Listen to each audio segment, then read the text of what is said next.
سورہ انفال آیت نمبر 70۔ اعوذ باللہ من الشیطان الرجیم، بسم اللہ الرحمن الرحیم۔ یا ایہا النبی قل لمن فی ایدیکم من الاسری ان یعلم اللہ فی قلوبکم خیرا خیرا مما اخذ منکم ویغفر لکم واللہ غفور رحیم۔ وَإِن يُرِيدُوا خِيَانَتَكَ فَقَدْ خَانُوا اللَّهَ مِن قَبْلُ فَأَمْكَنَ مِنْهُمْ وَاللَّهُ عَلِيمٌ حَكِيمٌ۔ إِنَّ الَّذِينَ آمَنُوا وَهَاجَرُوا وَجَاهَدُوا بِأَمْوَالِهِمْ وَأَنفُسِهِمْ فِي سَبِيلِ اللَّهِ وَالَّذِينَ آوَوا وَنَصَرُوا أُولَئِكَ بَعْضُهُمْ أَوْلِيَاءُ بَعْضٍ والذین آمنوا ولم یہاجروا ما لکم من ولایتهم من شیء حتی یہاجروا وإن استنصروکم فی الدین فعلیکم النصر إلا علی قوم بینکم وبینہم میثاق واللہ بما تعملون بصیر۔ والذین کفروا بعضهم اولیاء بعض إلا تفعلوه تكن فتنة في الأرض وفساد كبير۔ والذين آمنوا وهاجروا وجاهدوا في سبيل الله والذين آووا ونصروا أولئك هم المؤمنون حقا لهم مغفرة ورزق كريم۔ والذين آمنوا من بعد وهاجروا وجاهدوا معكم فأولئك منكم وَأُولُو الْأَرْحَامِ بَعْضُهُمْ أَوْلَىٰ بِبَعْضٍ فِي كِتَابِ اللَّهِ إِنَّ اللَّهَ بِكُلِّ شَيْءٍ عَلِيمٌ۔ صدق اللہ العظیم۔ یا ایہا النبی قل لمن فی ایدیکم من الاسری، اے نبی صلی اللہ علیہ وسلم، آپ کے قبضے میں جو قیدی ہیں ان سے آپ کہیں ان یعلم اللہ فی قلوبکم خیرا یؤتکم خیرا مما اخذ منکم، اگر تمہارے دلوں کے اندر موجود کسی خیر کو اللہ نے دیکھا تو وہ جو کچھ تم سے لیا گیا یعنی فدیے کے طور پہ اس سے بہتر تمہیں عطا کرے گا، ویغفر لکم، اور تمہارے گناہوں کو بھی معاف کرے گا، واللہ غفور رحیم، اور اللہ بخشنے والا مہربان ہے۔ وَإِن يُرِيدُوا خِيَانَتَكَ فَقَدْ خَانُوا اللَّهَ مِن قَبْلُ فَأَمْكَنَ مِنْهُمْ، اور اگر ان کا خیال بدعہدی کرنے کا ہو تو اس سے پہلے بھی تو انہوں نے بدعہدی کر لی اور اللہ نے آپ کو محفوظ رکھا۔ واللہ علیم حکیم، اللہ سب جانتا ہے، بڑی حکمت والا ہے۔ ان الذین آمنوا وہاجروا وجاہدوا باموالہم وانفسہم فی سبیل اللہ، بے شک وہ لوگ جو ایمان لائے اور انہوں نے ہجرت کی اور اپنے مال اور اپنی جان کو لے کر اللہ کے راستے میں نکلے جہاد کے لیے، والذین آووا ونصروا، اور دوسرے وہ لوگ جنہوں نے انہیں پناہ دی اور ان کی نصرت کی، اولئک بعضهم اولیاء بعض، یہ ہیں جن کے درمیان ولایت اور دوستی ہے، یہ ہیں ایک دوسرے کے دوست۔ والذین آمنوا ولم یہاجروا ما لکم من ولایتہم من شیء حتی یہاجروا، اور وہ لوگ جو ایمان لائے اور انہوں نے ہجرت نہیں کی، آپ کا ان سے جہاں تک ولایت کا دوستی کا تعلق ہے کوئی سروکار نہیں، یہاں تک کہ وہ ہجرت کر لیں۔ وَإِنِ اسْتَنصَرُوكُمْ فِي الدِّينِ فَعَلَيْكُمُ النَّصْرُ، ہاں اگر وہ دین کے معاملے میں تجھ سے نصرت کوئی مدد طلب کریں تو پھر تمہارے ذمہ ہے ان کی نصرت کرنا، الا علی قوم بینکم وبینہم میثاق، اور یہ نصرت بھی تم ان کے خلاف نہیں کر سکتے جن سے تم نے پہلے کوئی عہد و پیمان کر رکھا ہے۔ واللہ بما تعملون بصیر، اور جو کچھ تم کرتے ہو اللہ وہ سب دیکھ رہا ہے۔ والذین کفروا بعضهم اولیاء بعض، اور جن لوگوں نے کفر اختیار کیا وہ ایک دوسرے کے دوست ہیں۔ الا تفعلوه تکن فتنة فی الارض وفساد کبیر، اگر مومن ہونے کی حیثیت سے تم نے ایک دوسرے سے دوستی نہ کی، یعنی اسی طرح کا کام نہیں کیا جو کافر دوسرے کافروں سے کرتے ہیں، تو پھر تو بڑا فساد برپا ہو جائے گا زمین میں۔ والذین آمنوا وہاجروا وجاہدوا فی سبیل اللہ، وہ لوگ جو ایمان لائے اور انہوں نے ہجرت کی اور جہاد کیا اللہ کے راستے میں۔ والذین آووا ونصروا، اور دوسرے وہ لوگ جنہوں نے ان کو پناہ دی اور ان کی نصرت کی، اولئک هم المؤمنون حقا،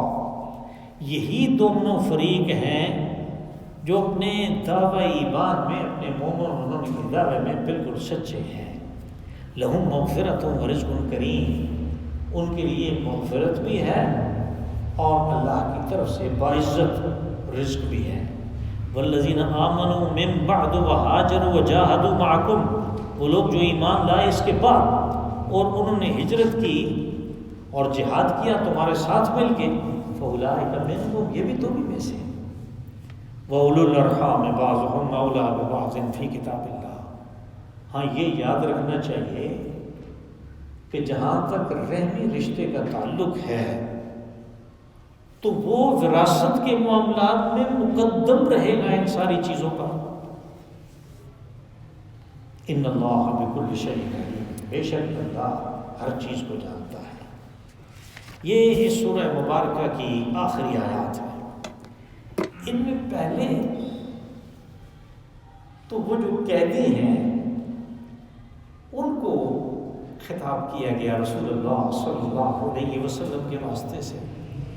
اور ان کی ایک قسم کی دلجوئی کی گئی۔ وہ دلجوئی یہ تھی کہ ان سے فدیہ لیا گیا، لیکن یہ بات یاد رہے کہ تمام بدر کے قیدیوں سے فدیہ نہیں لیا گیا۔ ان میں سے بہت سے لوگ ایسے تھے جو وہ فدیہ جو مقرر ہوا وہ دے ہی نہیں سکتے تھے، وہ 10 اوقیہ سونا، وہ لوگ اس قابل نہیں تھے سارے کے سارے کہ وہ فدیہ دیتے۔ تو ان میں سے جو لوگ لکھنا پڑھنا جانتے تھے ان کے ذمے رسول اللہ صلی اللہ علیہ وسلم نے مہاجرین و انصار کے 10 بچے کیے کہ ان کو لکھنا پڑھنا سکھاؤ، یہ تمہارا فدیہ ہے۔ ان بچوں نے، جن بچوں نے قیدیوں سے، بدر کے قیدیوں سے لکھنا پڑھنا سیکھا، ان میں زید بن ثابت رضی اللہ عنہ بھی ہیں۔ انہوں نے بھی بدر کے قیدی سے لکھنا پڑھنا سیکھا، اور پھر یہ صحابہ کرام میں سے بہت بڑے عالم ہوئے، قرآن پاک کے ایسے جاننے والے کہ جب حضرت عثمان رضی اللہ عنہ نے کتابت قرآن کے لیے کمیٹی بنائی، اس سے پہلے سارے کے سارے لوگ اپنے حافظہ پہ انحصار کرتے تھے، لیکن جب یہ بات واضح ہو گئی اور احادیث رسول صلی اللہ علیہ وسلم سے بھی ثابت ہو گئی کہ کمزور ترین کاغذ محفوظ ترین حافظہ سے زیادہ طاقتور ہے، تو فیصلہ ہوا کہ اس کو لکھتے ہیں۔ یاد رہے کہ یہ کوئی آسان کام نہیں تھا، یہ مشکل کام تھا، اس لیے کہ قرآن پاک تقریر کی صورت میں اترا ہے، تحریر کی صورت میں نہیں۔ حضرت موسیٰ علیہ السلام کو تحریر کی صورت میں دی گئی، کوئی مسئلہ ہی نہیں۔ اور آج کے یہود کا بھی یہ خیال ہے کہ وہ تحریر جو ماربل پہ تھی، ماربل کی تختیوں پہ تھی، وہ اس تابوت سکینہ کے اندر ہے، یعنی اوریجنل تورات، اصل تورات۔ اس کے علاوہ اس میں وہ 10 کمانڈمنٹس بھی ہیں، احکامات 10، 10 کمانڈمنٹس اس تابوت سکینہ میں ہے۔ اس کے علاوہ حضرت موسیٰ علیہ السلام کا عصا ہے، اور اس کے علاوہ حضرت یوسف علیہ السلام کی باقیات بھی اس کے اندر ہے۔ یہ تابوت سکینہ کہاں گیا؟ ان کا خیال ہے کہ یہ مسجد اقصیٰ کے نیچے ہے، اور آئے دن جو وہ اس کے نیچے چوہوں کی طرح گھر کرتے رہتے ہیں، وہ اس لیے کہ اس تابوت سکینہ کو تلاش کرتے ہیں۔ اس میں وہ تورات ہے جو حضرت موسیٰ علیہ السلام کو تختیوں پہ لکھی ہوئی دی گئی۔ رسول اللہ صلی اللہ علیہ وسلم کے قلب اطہر پہ قرآن پاک جبرائیل امین لے کے آئے۔ اب اس کو، تقریر کو تحریر کی صورت میں لانا، اور وہ بھی اس حال میں کہ حضور صلی اللہ علیہ وسلم نے فرمایا کہ انزلہ علی 7 احرف، کہ اللہ نے اس کو 7 حروف میں اتارا ہے. اور یہ حدیث اتنی مشہور ہے ہمارے قراء کے ہاں، اور اتنی مضبوط ہے اپنی روایت کے اعتبار سے کہ حضرت عثمان رضی اللہ عنہ نے جمعہ کے دن خطاب کے اندر کہا کہ یہ حدیث جس نے سنی ہے اس کو اللہ کی قسم بیٹھا ہوا نہ رہے، کھڑا ہو جائے. راوی کہتا ہے مسجد میں ایک آدمی بھی بیٹھا ہوا نہیں تھا، یعنی سب نے سنی ہوئی تھی. اب اس کو اللہ نے 7 حروف پہ اتارا، ہم تو ایک حرف میں لکھ سکتے. تو یہ صحابہ کرام کا کمال تھا کہ انہوں نے اس کو تحریر کیا اس کمیٹی نے،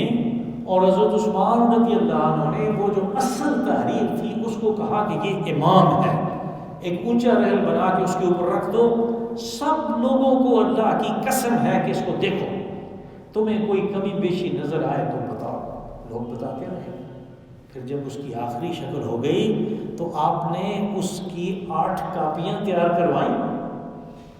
اور تمام صوبوں میں مرکزی مقامات پہ بھیجی،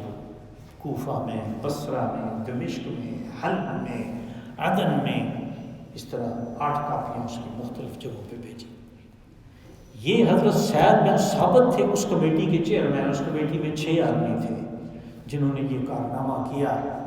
آج ہمارے پاس یہ جو کتاب ہے اس کے بارے میں نہ صرف یہ کہ ہم جانتے ہیں کہ یہ اصل ہے، اس میں کوئی کمی بیشی نہیں، غیر مسلم بھی یہی کہتے ہیں.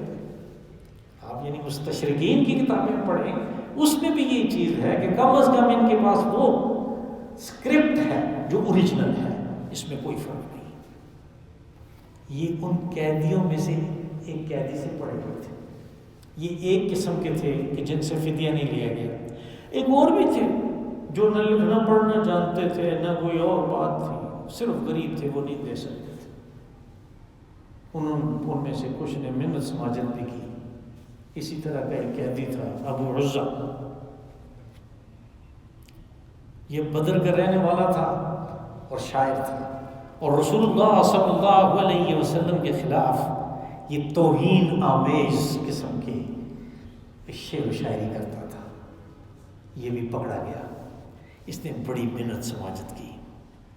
اور کہا کہ میں آئندہ ایسے نہیں کروں گا، اور رسول اللہ صلی اللہ علیہ وسلم نے اس بنیاد پہ چھوڑ دیا کہ اس نے کہا میری صرف بیٹیاں ہی بیٹیاں ہیں، لوگ ان کو برا حال ان کا کر دیں گے، آپ مجھے چھوڑ دیں. آپ نے چھوڑ دیا. یہ اپنے گھر گیا ہی نہیں، یہ سیدھا مکہ چلا گیا. وہاں پہ جا کے اس نے اپنی داڑھی پہ ہاتھ پھیرا اور کہا کہ میں نے محمد کو پھر وچا دے دیا. اور یہ احد میں پھر مسلمانوں کے قابو آ گیا. کس طرح کہ دوسرے دن جب آپ نے ابو سفیان کے لشکر کا تعاقب کیا تو یہ ادھر گھوم پھر رہا تھا، اس کو وہ پکڑ کے لے آئے حضرت زبیر رضی اللہ. اور رسول اللہ صلی اللہ علیہ وسلم نے اس ابو عزہ کو دیکھا جس نے بدر میں وعدہ کیا تھا کہ آئندہ نہیں کروں گا، اور پھر آیا اور سارا سال شعر و شاعری کرتا رہا. یہاں سے توہین رسالت کا بھی مسئلہ نکلتا ہے کہ جب رسول اللہ صلی اللہ علیہ وسلم نے اس کو دیکھا تو آپ کے چہرے پہ غصے کے آثار نظر آتے تھے،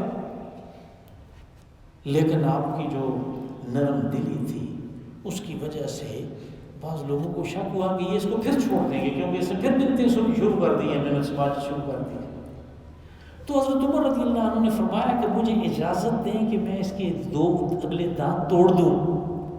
تاکہ آئندہ یہ لہج لہج کے اپنے شعر نہ پڑھ سکے، اپنے قصیدے نہ پڑھ سکے. آپ نے فرمایا عمر ہم لاشوں کا مسئلہ نہیں کرتے، اور حضرت زبیر رضی اللہ عنہ کو حکم دیا کہ اس کو ادھر لے جاؤ اور اس کی گردن مار دو. یہ ہے توہین رسالت کا اصل مسئلہ. آپ نے اور کس کو مروایا؟ باقی بھی جتنے لوگ قتل ہوئے فتح مکہ کے وقت جب آپ نے حکم دیا کہ ان کو پکڑو تو سوائے چند لوگوں کے، ان میں سے چند لوگوں کے کہ جن کی وجہ کوئی نہ کوئی ایسی سفارش بن گئی جس کو رد نہیں کیا جا سکتا تھا، باقی جن کو قتل کیا گیا وہ سارے کے سارے توہین رسالت کے مرتکب تھے، جن میں ابو لہب کی 2 لونڈیاں بھی تھیں، وہ باقاعدہ بجا کے توہین کرتی تھی، اپنے ساز بجا کے، ان کی بھی گردن ماری گئی۔ اور تیسرے وہ تھے کہ جن سے فدیہ لیا گیا، فدیہ چونکہ ٹھیک ٹھاک تھا، تو حضرت عباس حضور صلی اللہ علیہ وسلم کے چچا تھے، آپ نے ان سے کہا، اور یہ امیر کبیر آدمی تھے، ابو لہب کے بیٹوں، عبد المطلب کے بیٹوں میں سب سے امیر کبیر تھے، اس لیے کہ عبد المطلب نے بہت سی شادیاں کی تھیں، اور جو حضرت عباس کی ماں تھی وہ ایک قبیلے کے سربراہ کی بیٹی تھی اور اکیلی تھی، وہ ساری دولت اس کے ساتھ آ گئی تھی، وہ حضرت عباس کو مل گئی۔ تو رسول اللہ صلی اللہ علیہ وسلم نے فرمایا کہ چچا، آپ عقیل بن ابی طالب اور نوفل بن عبد الحارث بن عبد المطلب، یعنی 2 بھتیجے ہیں حضرت عباس کے، 2 بھتیجے ہیں، وہ بھی قیدی ہیں، ایک نوفل بن عبد الحارث ہے اور ایک عقیل بن ابی طالب، آپ نے نام سن رکھا ہے، حضرت علی کے بھائی ہیں، وہ بھی قیدی ہیں، کہا ان کا بھی فدیہ دیں، اپنا بھی دیں، ان کا بھی فدیہ دیں۔ اور ایک اور تھا عمرو بن امیہ، اس کے ساتھ ان کا دوستی کا معاہدہ تھا، کہا اس کا بھی فدیہ دیں۔ اور جب آپ نے بتایا کہ نہیں ایسی بات نہیں کہ آپ کے پاس نہیں ہے، آپ نے تو ایک پوٹلی سونے کی دے کے آئے ہیں ام الفضل کو، تو حضرت عباس بعد میں کہا کرتے تھے میں تو اصل میں اسی دن مسلمان ہو گیا تھا، اس لیے کہ اس پوٹلی کا اور کسی کو نہیں پتا تھا۔ تو یہ 3 قسم کے قیدی تھے۔ یہاں پہ وہ جن سے کچھ لیا گیا، ظاہر ہے سونے کی شکل میں، تو سونا تو اس وقت بہت ہی ناپید تھا، تو وہ سونے کی شکل میں لیا گیا تو ان کا دل تو خفا ہوگا۔ تو اللہ نے فرمایا کہ ان کو بتا دو کہ اگر تمہارے دل میں ذرا بھی خیر ہوئی تو پھر جو تم سے لیا گیا اس سے اللہ تمہیں بہتر دے گا، خیرًا یؤتکم خیرًا مما اخذ منکم، اور اس کے اوپر ایک اور انعام ہوگا، وَیَغْفِرْ لَكُمْ، اور تمہارے گناہوں کو معاف کرے گا۔ کیسے گناہ؟ کہ رسول اللہ صلی اللہ علیہ وسلم کے خلاف زرہ بکتر پہن کے، تلوار لے کے،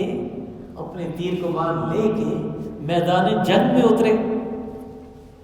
کتنا بڑا گناہ ہے۔ اس نے کہا وَیَغْفِرْ لَكُمْ، تمہارا یہ گناہ بھی بخش دے گا، وَاللَّهُ غَفُورٌ رَحِيمٌ، اس لیے وہ ہے ہی بخشنے والا، مہربان ہے، کوئی مانگنے والا تو ہو وہ بخش دیتا ہے۔ وَإِن يُرِيدُوا خِيَانَتَكَ فَقَدْ خَانُوا اللَّهَ مِن قَبْلُ فَأَمْكَنَ۔ ہاں، اگر ان لوگوں کا یہ خیال ہے کہ دوبارہ بدعہدی کریں گے، یہ ان کے بارے میں ہے کہ جنہوں نے کہا ہمارے پاس کچھ نہیں ہے، لیکن کم از کم یہ ہم وعدہ کر سکتے ہیں کہ آپ کے خلاف نہیں آئیں گے، آپ کے خلاف ہم لڑائی نہیں کریں گے۔ کہا اگر ان لوگوں میں جن کو آپ نے چھوڑا بغیر کسی وجہ کے، کوئی ایسے بھی ہیں کہ جن کا ارادہ خیانت کا ہے، خیانت اصل میں یہ لفظ بدعہدی کے خلاف استعمال ہوتا ہے، آدمی عہد و پیمان کرے، کوئی لکھت میں پڑھت میں آتے ہیں، کوئی نہیں آتے، کوئی ایسے فطری عہد و پیمان ہوتے ہیں، جیسے ایک آدمی اپنے باپ کی بات کو مانتا ہے، اللہ نے اس کا حکم دیا، معاشرہ اس چیز کو پسند کرتا ہے، لیکن یہ کسی تحریر میں نہیں ہے، اور اگر نہیں مانتا تو اس کو کہیں گے اس نے بدعہدی کی، اس لیے کہ یہ معروف عہد ہے کہ باپ کی بات کو مانے گا بشرطے کہ وہ اللہ کی بات کے خلاف نہ ہو، اگر نہیں مانے گا تو وہ بدعہدی ہے، اگرچہ یہ عہد و پیمان لکھا ہوا نہیں ہے، یہ کسی جگہ تحریر میں نہیں آیا۔ تو کہا کہ یہ جو لوگ ہیں اگر یہ خیال کرتے ہیں کہ یہ یہاں سے صرف جانے کی بات ہے پھر سب ٹھیک ہو جائے گا، ہم اپنی مرضی کریں گے، تو ان کو پتہ ہونا چاہیے پہلے انہوں نے خیانت کر لی، اس کا کیا نتیجہ نکلا، آج یہ محنتیں کر رہے ہیں، بعد میں کر لیں گے بدعہدی تو آپ کا کیا بگاڑ لیں گے، ان سے پہلے بھی اللہ نے محفوظ رکھا، آپ کو پھر بھی محفوظ رکھے، اس لیے کہ وہ سب کی بدعہدی کو بھی جانتا ہے، لیکن پھر بھی آپ کو چھوڑنے کا کہہ رہا ہے، آپ نے چھوڑنے کا فیصلہ کیا، اس نے قبول کر لیا، اس لیے کہ اللہ کی حکمت کا یہ تقاضا ہے کہ وہ لوگوں کو موقع دیتا ہے، وہ لوگوں کو موقع فراہم کرتا ہے کہ وہ خود سوچ کے سیدھے راستے پہ آ جائے۔ اللہ علیم حکیم۔ ان الذین آمنوا وہاجروا وجاہدوا باموالہم وانفسہم فی سبیل اللہ۔ اب یہ بیان ہو رہا ہے کہ اسلامی معاشرہ کی بنیادی ترکیب کیا ہے۔ یہ اس معاشرے میں تبدیلی آ رہی ہے جو پہلے عرب کا معاشرہ تھا۔ پہلے یہ تھا کہ جو شخص ہمارے قبیلے کا ہے اس نے جو کچھ بھی کر دیا ہم اس کا دفاع کریں گے، اچھا کیا برا کیا، کسی کے ساتھ خیانت کی، کسی کی چوری کی، کسی کا ڈاکہ ڈالا تو ہم اس کا دفاع کریں گے۔ اس کو کہتے ہیں قبائلی عصبیت، یعنی وہ قبائلی معاشرہ تھا، عصبیت کی بنا پہ وہ چلتا تھا۔ ایک آدمی نے قتل کر دیا، اس کے اوپر تاوان پڑا، سارا قبیلہ ادا کرتا تھا، اور اگر وہ نہیں ادا کرتے تھے، وہ اس قتل کا قصاص نہیں دیتے تھے، تو دوسرے جو ہیں وہ اس قبیلے میں سے کسی کو بھی مارنے کے حق رکھتے تھے، یہ نہیں کہ وہ قاتل کو ڈھونڈتے رہیں گے۔ یہ قبائلی عصبیت تھی، اس کو ختم کر دیا گیا اسلامی معاشرے میں۔ نئی بنیاد فراہم کی گئی کہ اب معاشرے کی تشکیل اس بنیاد پہ ہوگی۔ وہ کیا بنیاد تھی؟ کہ وہ لوگ جو ایمان لائے اور ہجرت کی اور جہاد کیا اللہ کے راستے میں اپنی جان اور مال دے کر، اور دوسرے وہ لوگ جو قطعاً ان کے واقف نہیں تھے، ان کے قبیلوں سے ان کے قبیلوں کا کوئی تعلق نہیں تھا، ان کے کاروبار سے ان کے کاروبار کے کوئی منسلک نہیں تھے، وہ ذمہ دار تھے، یہ کاروباری تھے، لیکن انہوں نے ان ہجرت کرنے والوں کو پناہ دی، آوا و نصروا، اور مختلف معاملات میں ان کی نصرت کی، ان کی مدد کی۔ کہا یہ دو آپس میں بھائی بھائی ہیں۔ اب وہ پرانے رشتے ختم ہو گئے، نئے رشتے آ گئے میدان میں۔ کہا کہ اولئک بعضهم اولیاء بعض، اولیاء ولی کی جمع ہے، ولی دوست کو کہتے ہیں۔ اس سے پہلے ہم نے پڑھا ان ولی اللہ الذی، کہ اللہ ان لوگوں کا دوست ہے جو ایمان لاتے ہیں۔ ولی اصل میں دوست کو کہتے ہیں، چونکہ دوستی میں کارسازی بھی آ جاتی ہے،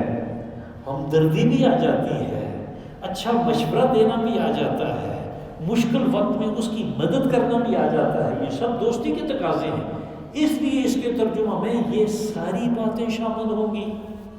کہ یہ بات ہے، کہ یہ چیز ہے جو اصل میں نیا بانڈ ہے لوگوں کے درمیان، جس کے ذریعے سے وہ معاشرے کی تشکیل کریں گے کہ ایک طرف ایمان، ہجرت اور جہاد، دوسری طرف ان کو پناہ دینا اور ان کی نصرت کرنا۔ کہا یہ دونوں جو ہیں یہ آپس میں بھائی بھائی ہیں، ان دونوں کے درمیان دوستی ہے، ان کے درمیان ولایت کا رشتہ ہے۔ اب وہ سابقہ جو رشتے تھے وہ ختم ہو گئے،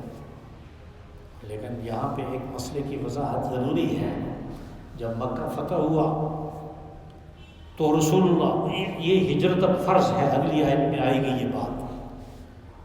تو مکہ فتح ہوا تو رسول اللہ صلی اللہ علیہ وسلم نے فرمایا کہ لا ہجرت بعد اليوم، فتح مکہ تک ہر مسلمان ہونے والے پر ہجرت مدینہ منورہ کی طرف فرض تھی۔ جنہوں نے ایمان لایا اور ہجرت نہیں کی ان کی بات آگے آ رہی ہے،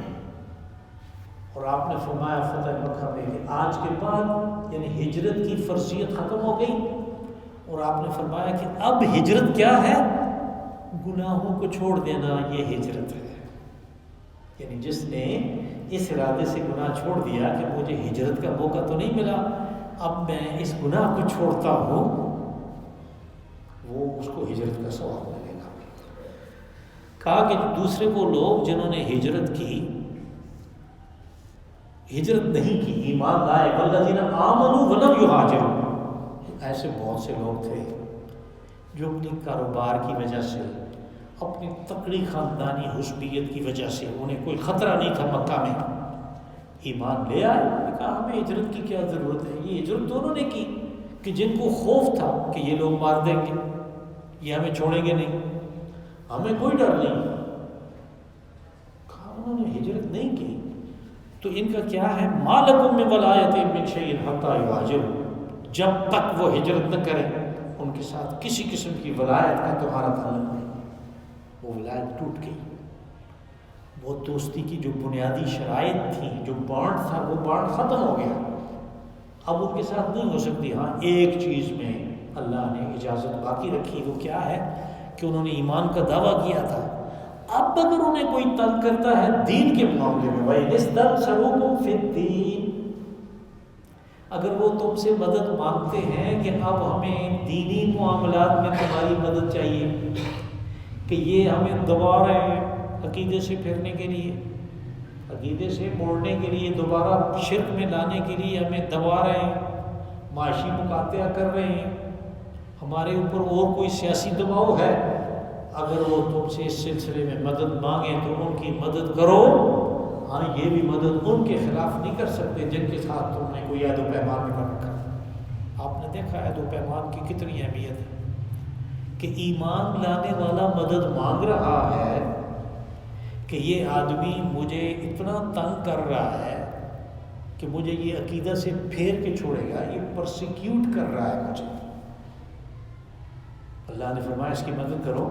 لیکن اگر اس کے ساتھ تمہارا کوئی معاہدہ ہے تو معاہدہ کا احترام اس چیز سے بھی مقدم ہے، تم کچھ نہیں کر سکتے، الا یعنی اس سے استثناء ہوا علی قوم بینکم و بینہم میثاق، اگر کوئی تمہارے اور اس کے درمیان معاہدہ ہے تو پھر یہ کام نہیں کرنا، اس معاہدہ کا احترام کرنا ہے۔ واللہ بما تعملون بصیر، بعض اوقات ایسے بھی ہوتا ہے کہ آدمی بلا واسطہ تو مدد نہیں کرتا لیکن بالواسطہ کے طریقے نکال ہی لیتا ہے، بالآخر طریقے تو نکل ہی آتے ہیں، تو اس کے ساتھ یہ شرط یہ بات لگائی کہ دیکھو جو کچھ تم کرتے ہو اللہ دیکھ رہا ہے، یعنی بظاہر یہ نظر آئے کہ اس نے مدد مانگی، اس نے نہیں کی کیونکہ معاہدہ تھا، لیکن یہ کہ پیچھے سے اس نے یہ کام کر دیا، اس کا قرض دینا تھا نہیں دے رہا، اس کی کوئی چیز پکڑی ہوئی تھی واپس نہیں کر رہا، کوئی اس کے ساتھ عہد و پیمان تھا کسی کاروباری سلسلے میں اس کو پورا نہیں کر رہا، صرف اس لیے کہ یہ اس کو کیوں تنگ کرتا ہے اس مسلمان کو، کہا کہ اللہ دیکھ رہا ہے، اس نے قانون بنا دیا، اب قانون پہ چل رہا ہے۔ والذین کفروا بعضهم اولیاء بعض الا تفعلوه تکن فتنة فی الارض وفساد کبیر، کہا کہ اگر تم مسلمانوں کی، ایمان لانے والوں کی مدد نہیں کرو گے تو ہوگا کیا، کہ جو کافر ہیں وہ تو ایک دوسرے کی مدد کر رہے ہیں، انہوں نے تو ایک قوم بنائی ہوئی ہے، یعنی آپ دیکھیں ان قبائل کے جو عرب میں بستے تھے، ان قبائل کا دین شرک تھا، یہ سارے بت پرست تھے، لیکن ان کے بت اپنے اپنے تھے، خدا ایک کے اپنے اپنے تھے، انہوں نے ایک نے دوسرے کے خدا کی پرستش کبھی نہیں کی، اپنے علیحدہ علیحدہ رکھے ہوئے تھے، لیکن جب ایسی بات آ جاتی تھی کہ اسلام کے خلاف بات کرنی ہے اور مدینہ پہ چڑھائی کرنی ہے، تو آپ دیکھیں جنگ احزاب میں سارا عرب اکٹھا ہو گیا، مدینہ کو تاراج کرنے کے لیے عرب کے تمام قبائل اکٹھے ہو گئے، اللہ نے خبر دی کہ جو کافر ہیں وہ ایک دوسرے کے مددگار ہیں، ایک دوسرے کے دوست ہیں، اگر تم ایمان والوں کے ساتھ دوستی نہیں کرو گے، تم ان کی مدد نہیں کرو گے، تم ان کے ساتھ ولایت کا رشتہ نہیں پالو گے، تو نتیجہ یہ نکلے گا کہ زمین میں بڑا فساد پھیل جائے گا، اس لیے کہ کفر فساد کی ترویج کرتا ہے، اسلام امن لاتا ہے، تو اگر تم نے اس کی مدد نہیں کی تو پھر کفر پھیلے گا اور فساد پھیلے گا۔ والذین آمنوا وہاجروا وجاہدوا فی سبیل اللہ والذین آووا ونصروا اولئک هم المؤمنون حقا، کہا جو لوگ ایمان لائے اور انہوں نے ہجرت کی اور جہاد کیا اللہ کے راستے میں، اور جن لوگوں نے ان کو پناہ دی اور ان کی نصرت کی، یہ ہے اصل مومن۔ اب یہ بات میں نے بہت ساری صورتوں کے اختتام پہ آپ کو بتائی ہے کہ جب صورت ختم ہونے پہ آتی ہے تو جو اس کے اندر تعارفی بات کی گئی تھی اور وہاں پہ وہ پوری طرح واضح نہیں ہو رہی تھی، اس کی وضاحت ہوتی ہے۔ شروع میں ایک بات کی تھی، اس سورہ مبارکہ کے شروع میں کچھ لوگوں کے بارے میں کہا گیا تھا کہ اولئک هم المؤمنون حقا، کہ یہ اصل میں بالحق یہ ایمان والے ہیں۔ وہاں پہ ان کی پوری تعریف نہیں تھی، یہ بالکل شروع میں تھی یہ بات، وہاں پہ پوری تعریف نہیں تھی، یہاں پہ ان کی پوری تعریف تھی۔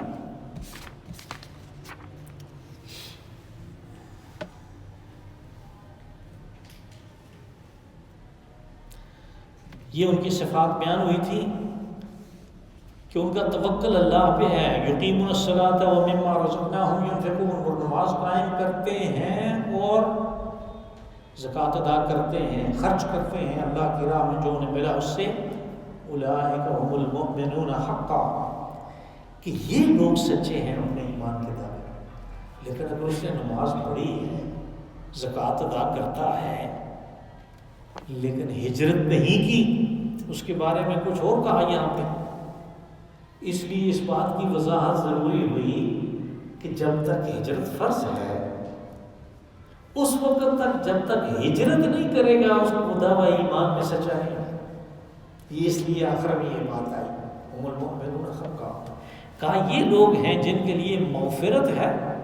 اور رزق کریم ہے۔ رزق کریم سے مراد باعزت رزق۔ والذین آمنوا من بعد وہاجروا وجاہدوا معکم فاولئک منکم۔ اب ان آیات کو جو ہم نے پہلے پڑھی ہیں، پڑھ کے یہ پتہ لگتا ہے کہ جو لوگ بدر کے جنگ میں شریک ہوئے اور یہ سارے جو ہیں ان کو سمجھنا چاہیے کہ ان کی بات ہی کچھ اور ہے۔ اصل میں ہیں تو وہ سابقون الاولون، لیکن جو بعد میں ایمان لانے والے ہیں، جن لوگوں نے اس کے بعد سوچا اور ایمان لایا، ان کو قرآن پاک مایوس تو نہیں کرتا، وہ تو کسی کو بھی مایوس نہیں کرتا، تو ان کو کیسے مایوس کر سکتا ہے؟ اس لیے اب اگر کوئی بدر کے بعد ایمان لانے کے بارے میں سوچتا ہے تو اس کے لیے ایک نئی امید کی کرن ڈالی کہ یہ لوگ بھی اگر تمہارے ساتھ شریک ہو گئے ایمان لانے میں اور جہاد کرنے میں تو یہ تم ہی میں سے ہیں۔ یہ نہیں کہ ان کو کوئی دوسرے درجے کا قرار دیا جائے گا اور بعد میں ان کے بارے میں کسی تھرڈ کلاس قسم کی جنت کا فیصلہ ہوگا، نہیں، کہا یہ تم میں سے ہیں۔ ہاں البتہ یہ بات یاد رکھنی چاہیے کہ جب کہا تم میں سے ہیں تو نہ تم ان کے وارث بن سکتے ہو یا نہ یہ تمہارے وارث بن سکتے، باقی تو سارا کچھ ہے، لیکن وارث وہی رہے گا جو رحمی رشتے والا ہے۔ اور یہ جو رحمی رشتے ہیں ان کے بارے میں قانون کی طرف پھر اشارہ کیا، کہا کہ وَأُولُو الْأَرْحَامِ بَعْضُهُمْ أَوْلَىٰ بِبَعْضٍ فِي کتاب اللہ، جو رحم کے رشتے ہیں یہ اقرب ہیں اللہ کے نزدیک، اس لیے کہ اللہ کی کتاب میں قانون میں اس کا تذکرہ آ چکا ہے کہ وراثت میں وہ ہیں، یہ نہیں۔ اس لیے کہ رسول اللہ صلی اللہ علیہ وسلم نے بالکل ابتدائی ہجرت میں مواخات کا ایک سسٹم قائم کیا تھا کہ ایک مہاجر کو ایک انصار کے ساتھ لگا دیا کہ یہ تمہارا بھائی ہے، اور انہوں نے کمال کے طریقے پہ اس کو بھائی بنایا، لیکن وارث نہیں بن سکے۔ پھر آپ نے پڑوسی کے حقوق اتنے زیادہ بیان کیے پڑوسی کے کہ لوگ صحابہ کرام کہتے تھے کہ ہمیں شک ہو گیا کہ یہ پڑوسی کو وارث بھی بالآخر قرار دے دیں گے، لیکن وہ حقوق ہی رہے، وارث کا وہی ہے۔ یہی بات یہ جو آخر میں آئی ہے یہ سورہ احزاب میں بھی بیان ہوئی، بالکل اسی طرح وہاں پہ کہا کہ وَأُولُو الْأَرْحَامِ بَعْضُهُمْ أَوْلَىٰ بِبَعْضٍ فِي کتاب اللہ، کہ اللہ کے قانون میں جو اولو الارحام ہیں، جو رحم کے رشتے ہیں، ان کا تذکرہ ہو چکا ہے، وہ ہر چیز پہ مقدم ہے۔ اور یہ تذکرہ وہ دوسرا رکوع ہے سورہ نساء کا، اس میں حقوق بیان ہوئے، اور سورہ نساء کی آخری آیت میں وہ جن کے بارے میں حجۃ الوداع میں رسول اللہ صلی اللہ علیہ وسلم نے فرمایا کہ ان اللہ قد اعطى كل ذی حق حقہ فلا وصیۃ لوارث، کہ وارث کو تو اللہ نے حق دے دیا، اس کا جو حق ہے وارث کا وہ اس کو دے دیا، اب وارث کے بارے میں تم وصیت بھی نہیں کر سکتے، یعنی کوئی نہیں کہہ سکتا کہ میرے یہ 4 بیٹے ہیں ان میں سے اس کو یہ چیز زیادہ دے دو، نہیں، اس کا حق اللہ نے رکھ دیا۔ وصیت کر سکتے ہیں اس کے بارے میں جو وارث نہیں ہے، اس کے بارے میں، وارث کے بارے میں وصیت بھی نہیں ہے، تو وارث کا حق وہ ہے جو فی کتاب اللہ، جو اللہ کی کتاب میں آیا۔ اس سے ایک ذیلی مسئلہ بھی نکل آیا کہ بعض لوگ اخبار میں دیتے ہیں کہ میں اپنے بیٹے کو نافرمانی کی وجہ سے حق کر سکتا ہوں۔ قرآن پاک میں، اسلامی شریعت میں اور اسلامی قانون میں اس کی کوئی حیثیت نہیں، کسی کو یہ اختیار حاصل نہیں کہ وہ وارث کو لاوارث کرے۔ یہ اس سورہ مبارکہ کی تفسیر کی آخری باتیں تھیں جو حق کے مطابق ادا ہوئی، اللہ پاک اس کو قبول فرمائے اور اس کی برکات اور فیوزات سے ہمیں نوازے، اور جو میرے منہ سے کوئی حق کے خلاف بات نکل گئی تو یہ میرے مطالعہ کی کمی کی وجہ سے ہے، اللہ پاک اس کے وبال سے مجھے اور آپ کو بچائے۔ اللہم صلی وسلم وبارک وانعم علی عبدک ورسولک ونبیک محمد صاحب المقام المحمود والحوض المورود وعلی آلہ واصحابہ الکرام انک حمید مجید۔ اللہم آنس وحشتنا فی قبورنا،